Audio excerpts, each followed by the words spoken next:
Bueno, ya vamos a empezar la exposición de teorías psicoanalíticas de Sigmund Freud. Yo les voy a hablar primero de la biografía.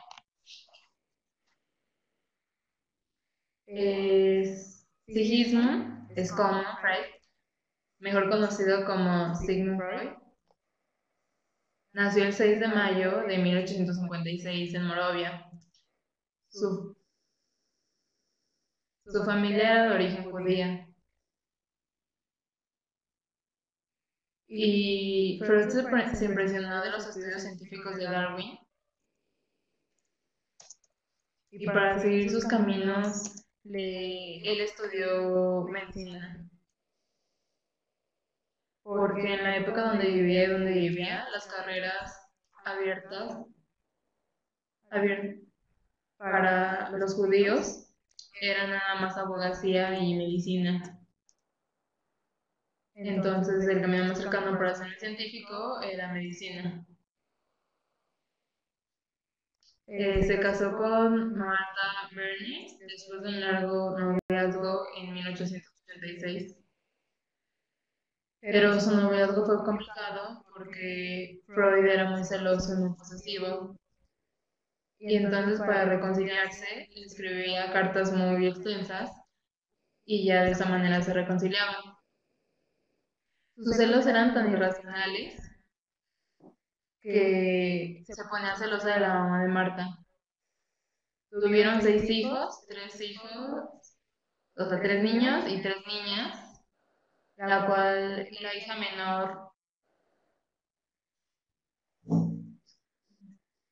la hija menor, Ana, se volvió psicoanalista infantil.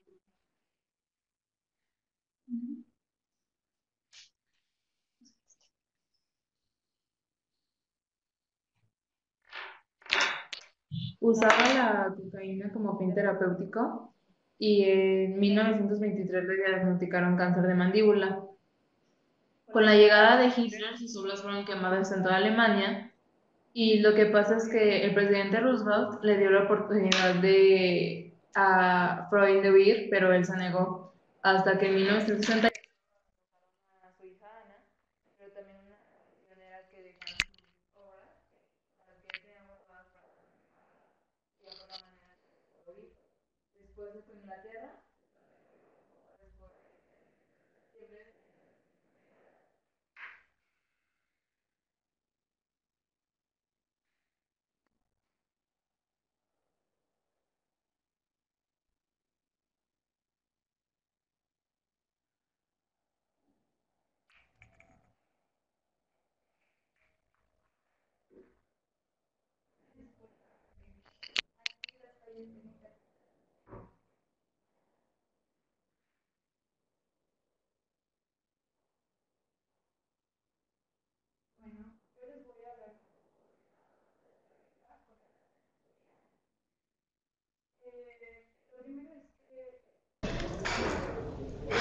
Chicas, se dejó de escuchar, por favor verifiquen. Chicas, se dejó de escuchar, por favor verifiquen su audio. sí, ya quedó. Es que se está yendo un poco la señal por acá. ¿Todos me escuchan?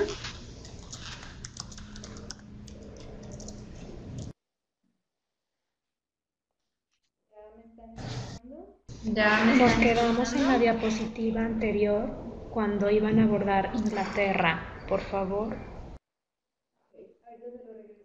Ok, ahorita se lo regreso a Ariel. Después de huir de Alemania, Freud se fue a Inglaterra y murió un poco después, el 23 de septiembre de 1939.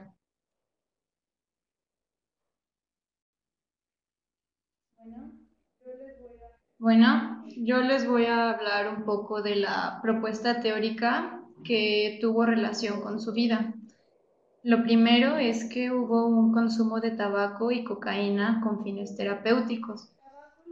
El tabaco lo consumió casi al final de su vida. Comenzó con la cocaína porque veía que los pacientes se relajaban y podían ayudarlo a olvidar sus penas y sus dolores físicos. pero tuvo que dejar la cocaína a un lado debido a que un paciente se murió de sobredosis. Luego comenzó a utilizar la hipnosis guiado por Charcot. Freud viajó a Francia para conocer a Charcot y su técnica para poderla aplicar con los pacientes. En esa época se decía que Charcot era muy bueno con su método hipnótico y pues Freud lo quiso implementar en sus terapias. También tenía celos irracionales hacia Marta, donde era alguien muy posesivo, como mencionó Areli hace un momento, donde después va a surgir el complejo de Edipo, porque se demuestra que Freud no tuvo como una relación, más bien tuvo una relación muy cercana con su madre y nunca la pudo superar. Entonces a la hora que... Listo. Entonces, a la hora que Freud se enamora de Marta, se vuelve muy posesivo y entonces la controla mucho. Ok, ahora viene la creación del psicoanálisis junto con Breuer. Breuer fue una de sus inspiraciones también muy grandes para poder realizar el psicoanálisis. No sé si se acuerdan, pero con Breuer trabajó el caso de Anna O, que era la mujer donde tuvo depresión porque su padre falleció y fue el primer caso que trataron Breuer y Freud juntos como equipo. Freud se inspiró en su relación con Breuer para crear el psicoanálisis. Primero lo llamaron método Breuer porque Freud admiraba muchísimo a su compañero y dijo, bueno, vamos a llamarlo en tu nombre. Pero Breuer no quiso cargar con semejante, se podría decir, presión. Entonces se le cambió el nombre a análisis psíquico, porque al final lo que revisaban pues era todos los problemas de la mente, hasta que quedó mejor el nombre como el nombre de psicoanálisis. Luego, después de la Segunda Guerra Mundial, Freud llegó a ver la agresión y la sexualidad como principal impulso motivador de los problemas cognitivos que podían presentar las personas. Y sentía una gran admiración por Charcot y Breuer, fueron su mayor inspiración para sus aportaciones teóricas. Como mencioné, de Charcot fue la hipnosis, de Breuer fue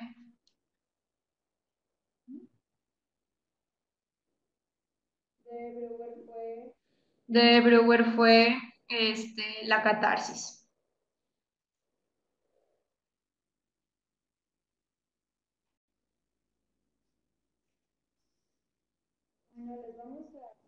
Bueno, les vamos a dar un poquito, una introducción a las propuestas teóricas que tuvo Freud.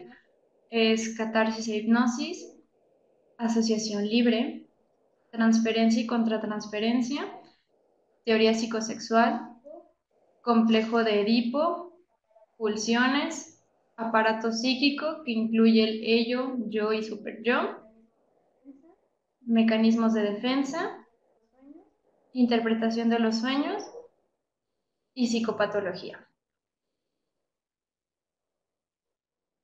Bueno, yo les voy a hablar del método hipnótico. Bueno, yo les voy a hablar del método hipnótico. Yo les voy a hablar del método hipnótico. En donde consiste en poner a una persona en trance para activar en donde consiste a poner a una persona en trance para activar su inconsciente. Lo que se halla en el inconsciente son recuerdos, sentimientos y deseos reprimidos. Freud observó y aprendió el método hipnótico de Charcot. Lo aprendió en la escuela de Nancy, donde trabajaba Charcot, y rechazó la hipnosis como tratamiento por tres razones. Una, porque no creía, o sea, decía que no todos eran susceptibles a la hipnosis. La segunda era porque algunos pacientes, cuando despertaban, se negaban a, a creer lo que les revelaban. Y la tercera es porque desaparecían un conjunto de síntomas, pero aparecían otros, o sea, como efectos secundarios.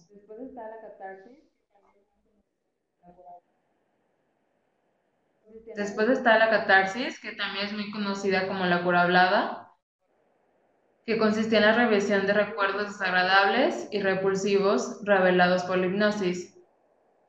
Por así decirlo, la hipnosis abría como las puertas y en la catarsis ya se cerraba, o sea, tenía como un tratamiento.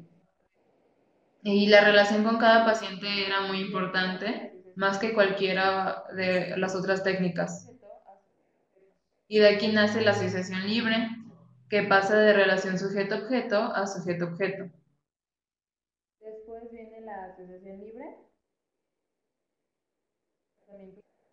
Después viene la asociación libre, que es la que permite que pensamientos y recuerdos ocultos se manifiesten en la conciencia. Por ejemplo, son síntomas reprimidos que se manifiestan en enfermedades. Y decía que la remembranza lleva a la cura.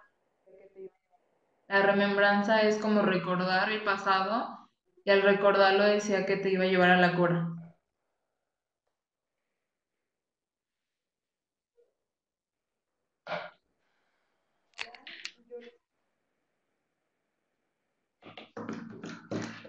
Ahora yo les voy a hablar de la transferencia y contratransferencia. Como decía Areli, se pasa de la relación sujeto-objeto a la relación sujeto-sujeto. Esto quiere decir que el paciente veía a Freud como su confidente, su amante, su mamá, su mejor amigo, alguien en quien podía depositar su confianza. Y es por eso que va a pelearse con Brewer y va a terminar ahí su relación. Porque Brewer decía que no podía estar al mismo nivel el terapeuta con su paciente, sino que el terapeuta era más importante, más elevado, se podría decir. Y bueno, les voy a definir transferencia, es depositar algo en el analista.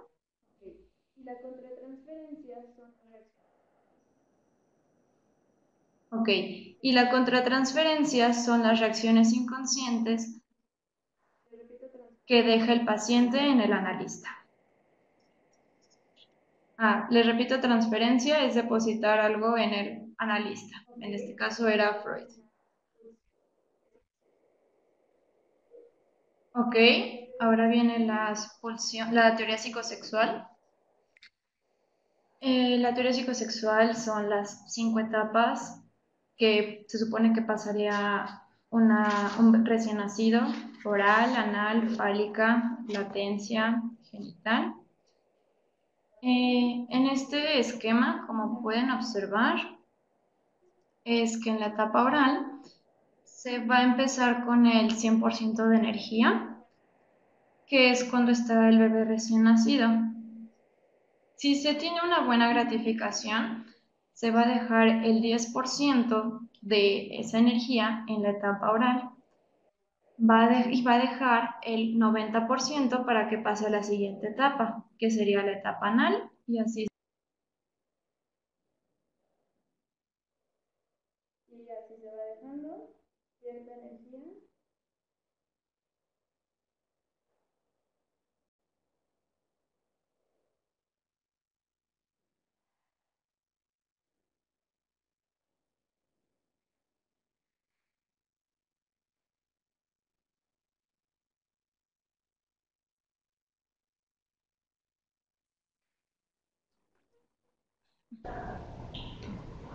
Chicas, las perdimos, nos Ok. quedamos en el 90% de energía. Sí, voy. Entonces, se queda el 90% de energía que va a continuar para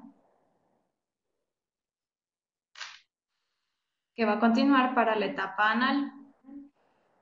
Si hay una buena gratificación, se supone que va a haber suficiente energía para llegar a la etapa genital. Pero si hay una privación de esa energía, va a haber una fijación y va a provocar que se gaste más energía en cierta etapa. Lo que nos lleva a las pulsiones, que son las representaciones neurológicas de las necesidades físicas. Las pulsiones se van dando cuando hay una fijación, porque a mayor fijación, mayores necesidades. Como pueden observar en la tablita, vienen las 5 etapas, viene la edad de cada una, sus características y su fijación. En la etapa oral va de los 0 a los 2 años, su característica es la gratificación en la boca y que es muy dependiente, en este caso sería de la madre. Si hay una fijación, sería en la alimentación y en las adicciones. Luego, la etapa anal va de los 2 a los 3 años. Sus características es que se le empiezan a poner un poco de reglas al niño, busca tener el control.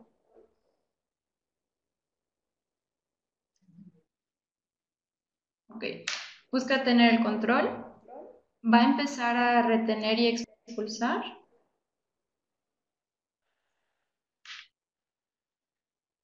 Que en este caso, retener y expulsar va relacionado con el ano, que es cuando está aprendiendo el niño a hacer del baño. También busca la autoafirmación, buscando obtener diferentes recompensas. Su fijación es que puede ser muy sumiso a su mamá, obsesiones por ser muy perfecto y también controladores para tener la atención de sus padres. Luego sigue la etapa fálica,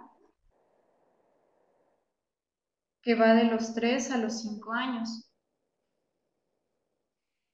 Su característica va principalmente en los genitales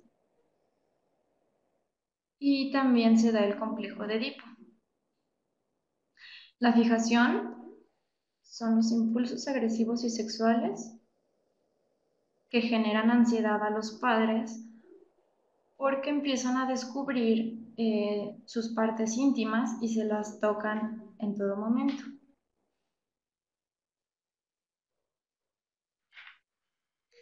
También puede afectar en un futuro las relaciones de pareja.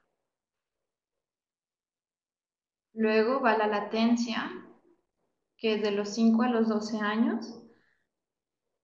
Su característica es que el niño se va a interesar más por sus amigos y pues en este caso no hay fijación.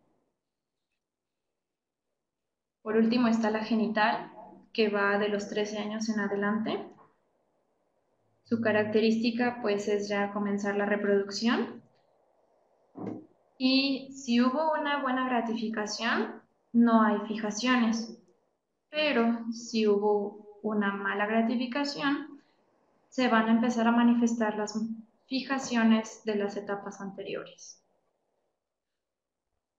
Como pueden observar, eh, las primeras 3 etapas son las egocéntricas, es decir, que están centradas en el ello y es completamente control, les controlan sus impulsos.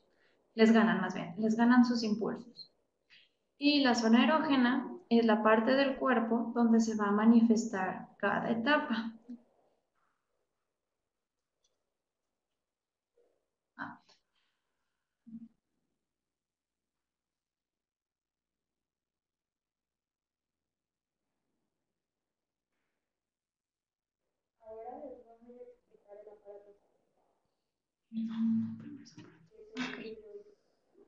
Ahora les voy a explicar el aparato psíquico, que es el ello, yo y superyo.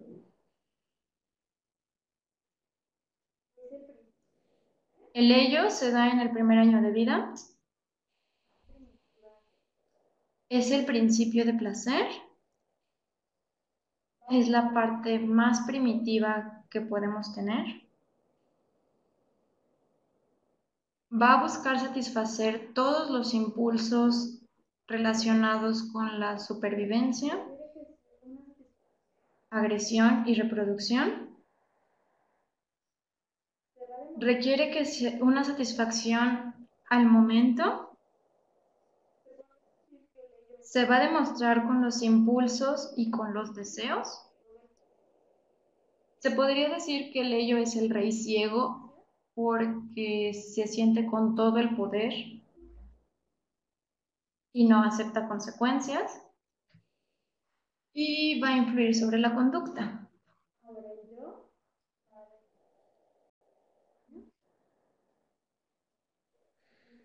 Ahora el yo va de los 1 a 2 años.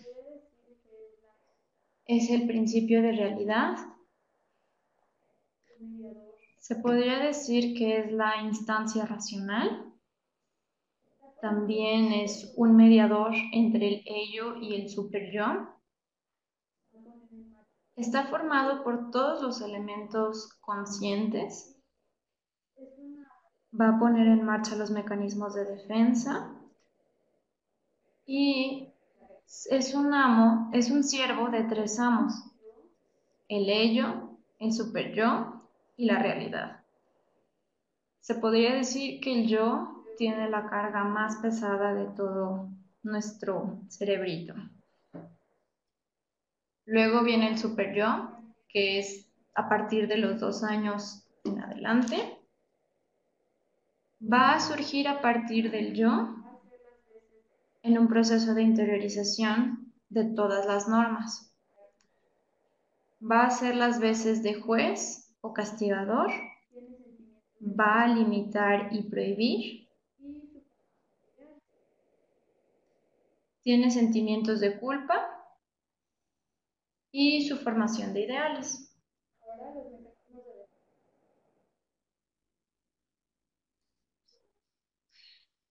Ahora los mecanismos de defensa.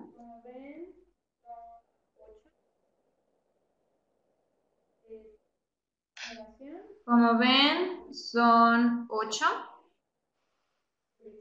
Es negación, que no hace caso de su entorno. Proyección, donde se ponen cosas personales que no queremos reconocer en alguien más. Luego es la escisión, que es separar las cosas gratificantes de las frustrantes. Luego es el desplazamiento, que es un objeto donde se deposita el afecto para desplazar un dolor muy grave. Luego es la identificación, que es tomar características de otra persona como si fueran propias. La formación reactiva es manifestar un impulso en su contrario, pero de manera exagerada. La represión es decir ciertas cosas, es dejar ciertas cosas para otro momento, es poner un límite con uno mismo. Y la sublimación es convertir un impulso negativo en algo que beneficie tanto a la sociedad como a uno mismo. Yo les voy a hablar del complejo de Edipo. Yo les voy a hablar del complejo de Edipo. El complejo de Edipo.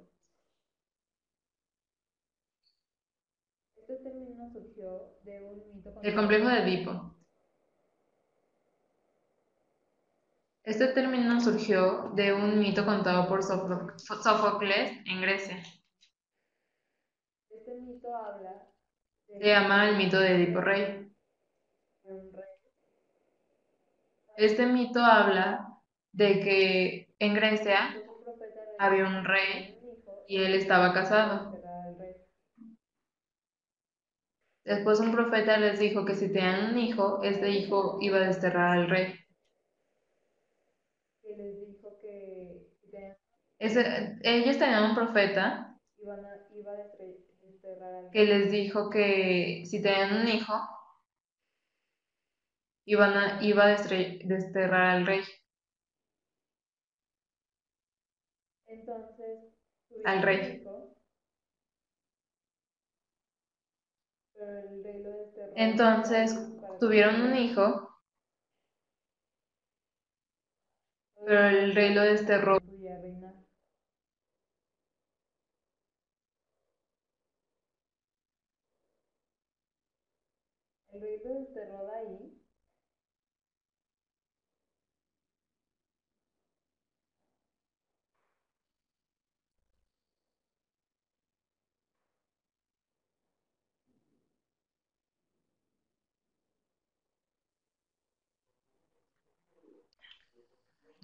Entonces cuando tuvieron un hijo, el rey lo desterró para que no pudiera reinar.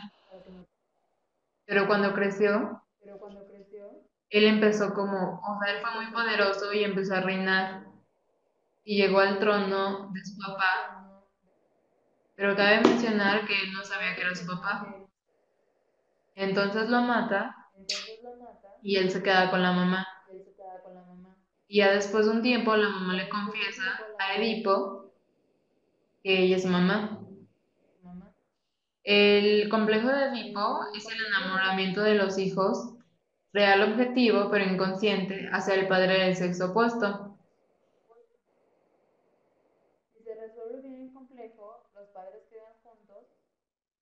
Si se resuelve bien el complejo, los padres quedan juntos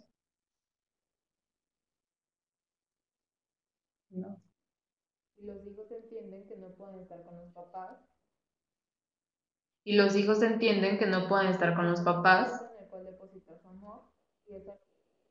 entonces buscan otro objeto en el cual depositar su amor y es a lo que se le llama castración.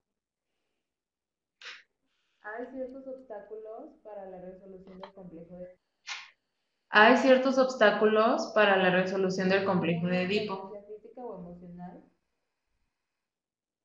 Una es la ausencia física o emocional del padre o madre. Otra es temor hacia la figura con la que se tiene que identificar. Con la que se tienen que identificar. O sea, si es hombre,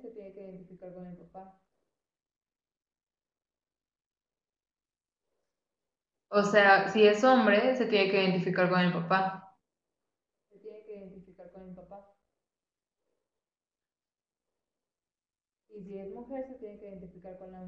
Se tiene que identificar con el papá. Y si es mujer, se tiene que identificar con la mamá. Pero si hay cierto temor hacia esa figura, no va a pasar la identificación. Otro obstáculo es que la personalidad con la que se tiene que identificar sea amorfa. Otro obstáculo, otro obstáculo es que la personalidad con la que se tiene que identificar sea amorfa. Esto quiere decir sin forma y sin algún atractivo para el niño.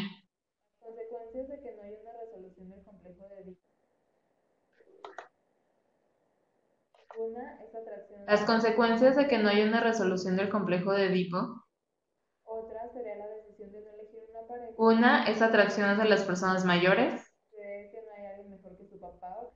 Otra sería la decisión de no elegir una pareja. por creer que no hay alguien mejor que su papá o que su mamá. Por creer, se los voy a explicar un poco más a fondo. También está la homosexualidad. Cuando son niños tienen que tener... Esto se los voy a explicar un poco más a fondo. Cuando son niños tienen que tener un objeto sexual primario. En el caso de las niñas es el papá. En- y en el caso de los niños es la mamá. Entonces cuando crezcan van a tener un objeto sexual secundario y van a buscar el mismo que el objeto sexual primario, pero en otra persona, o sea, ya no es su papá ni su mamá. Pero existe un Edipo negativo en donde puede que el objeto sexual primario haya sido de hija a mamá o de papá a hijo. Bueno, de hijo a papá. También se pueden dar las parafilias, que es la paidofilia, que es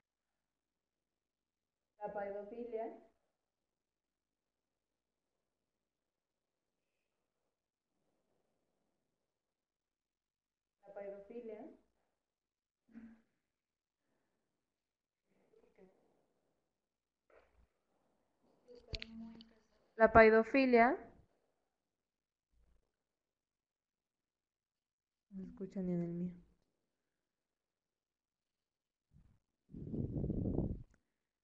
La paidofilia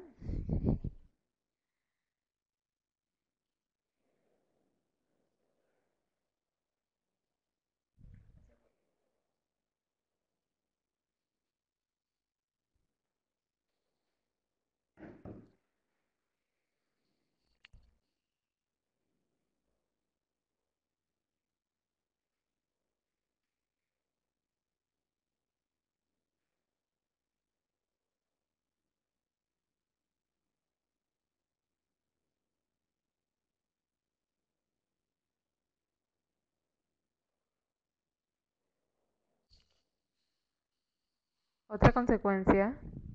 No, por ahí no se escucha.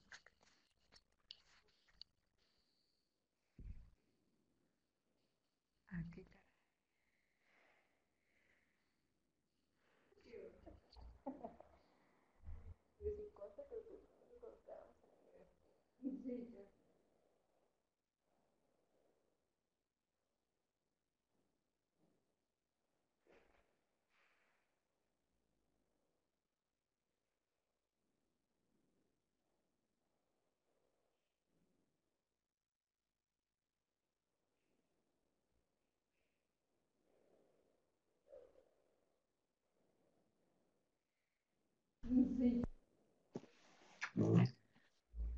Otra de las consecuencias son las parafilias.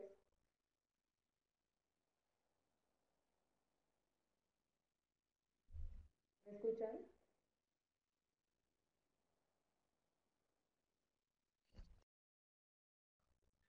En este caso, les vamos a mencionar el conflicto edípico. Los conflictos concernientes a la pertenencia a la familia. Los conflictos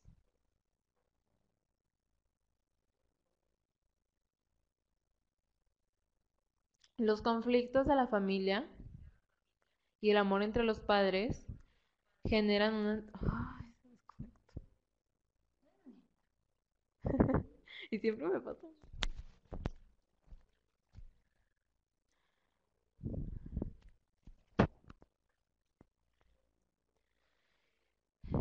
Los problemas, el amor entre los padres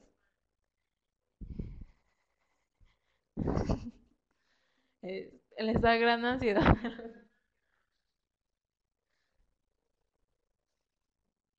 Les da gran ansiedad a los niños por el temor de abandono, de muerte y de enfermedad. Se le pidió al niño que diera como un ejemplo, que contara una historia, y esto fue lo que contó. Entrevistado. Decía,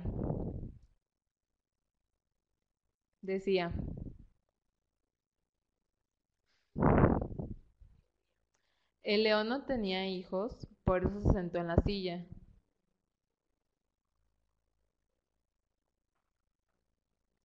El,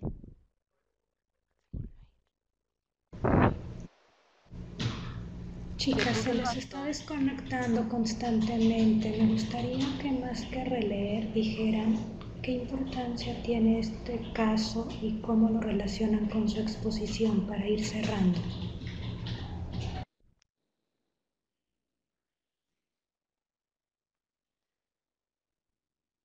En este caso se muestra claramente la preocupación por el abandono del hijo, porque lo que pasa con esa situación del niño es que sus papás se estaban divorciando y él también sentía culpa por eso.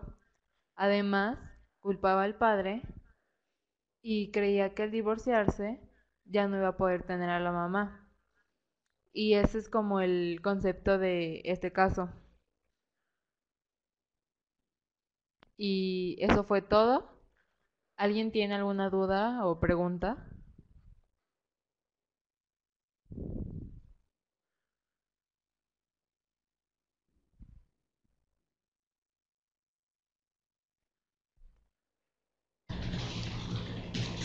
Recuerden que para preguntar hay que levantar la manita para que les puedan dar la palabra. Sí, si alguien tiene alguna duda o pregunta, levanten la mano y les damos la palabra.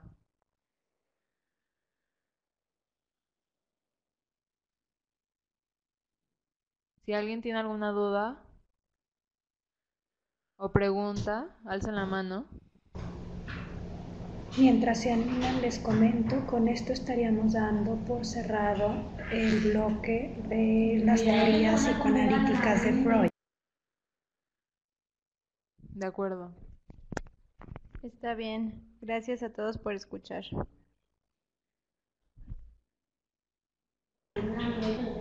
Me gustaría apuntalar nada más, chicas, si me escuchan.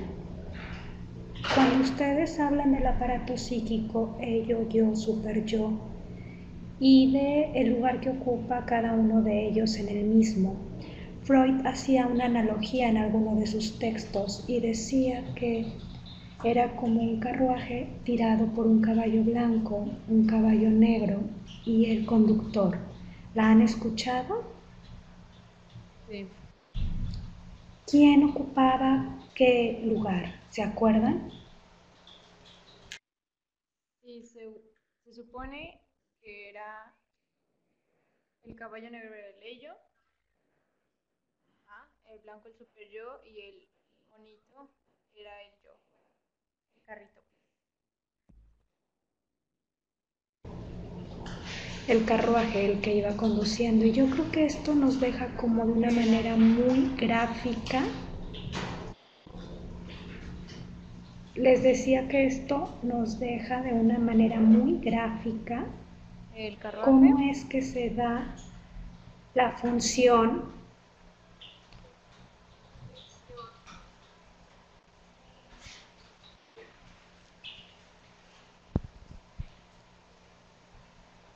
¿Me escuchan?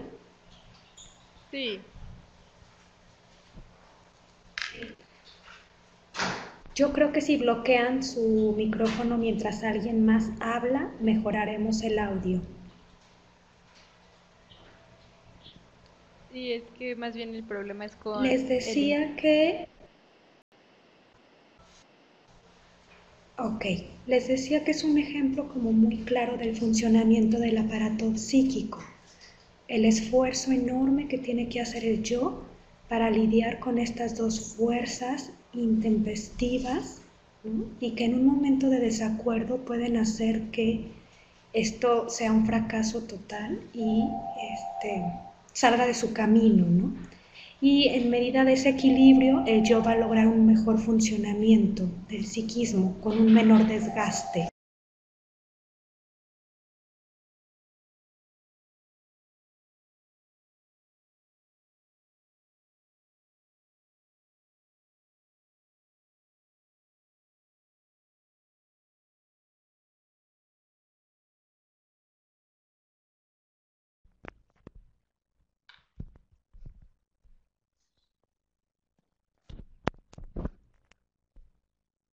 ¿Alguna duda?